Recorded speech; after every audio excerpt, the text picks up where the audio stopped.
About 3 years ago, I attended a conference at Oregon State University in Corvallis, just down the road.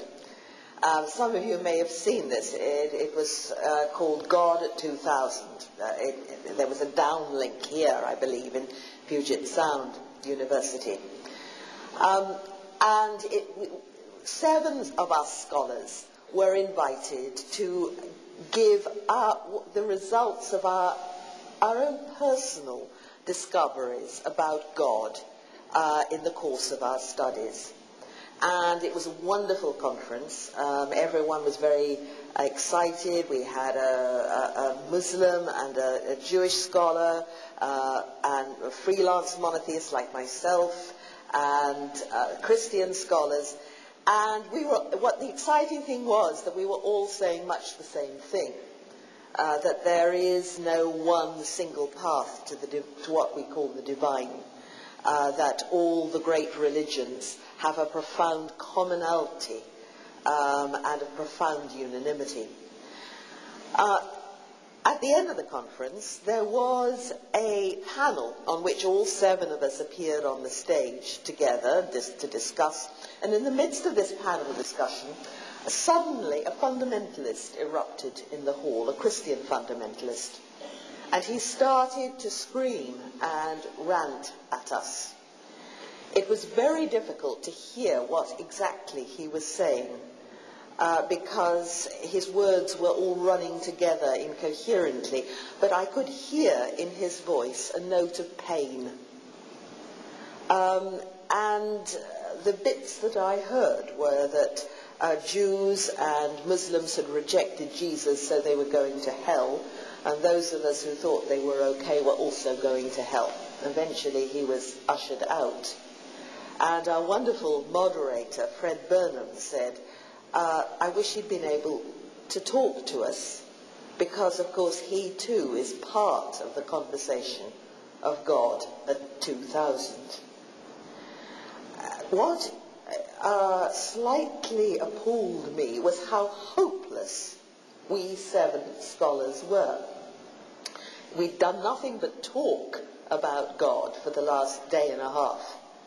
Highly articulate and all going on happily discussing abstruse theology. But confronted with this absolute attack, we were speechless and could find nothing to say. We gazed at the fundamentalist over an abyss of misunderstanding, incomprehension, and division. And that's why I'm talking about fundamentalism as a clash within cultures. It's right here in the United States. It's in the Middle East too. There are people who love modernity. There are other people who are repelled and appalled by it. And this shouldn't surprise us, because all culture has always been contested. It's not ever been the case that somebody comes up with a bright idea with how they want a civilization to be, and everybody says, oh yes, fine, and takes it on board.